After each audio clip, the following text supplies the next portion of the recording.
মায়েদের বুকের দুধ কমে যাওয়াটা এখন কতটা কমন জিনিস হয়ে গেছে। তা আজকে সেটা নিয়ে ভালোভাবে আলোচনা করব, বুঝবেন ব্যাপারটি।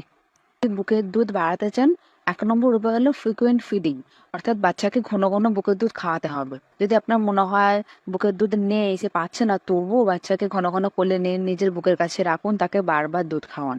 যখন বাচ্চা বারবার দুধ খেতে যাবে, আপনার স্তনের নিপিলটাকে ধরে টানাটানি করবে, তখন ব্রেনে আপনার সিগন্যাল যাবে এবং হরমোনাল রিলিজ বাড়বে। বেবি চাহিদার জন্য ব্রেন সিগন্যাল দেবে বডিকে যে দুধ উৎপাদন আরো বাড়াতে হবে। আর একটা স্পেশাল টিপের কথা বলি, চেষ্টা করবেন বাচ্চা যখন রাত্রের বেলা ঘুমায়, মানে শুয়ে শুয়ে একটু বারবার ওকে দুধ খাওয়ানোর চেষ্টা করবেন, অন্তত 3 থেকে 4 বার সারা রাতে বেবিকে দুধ খাওয়াবেন।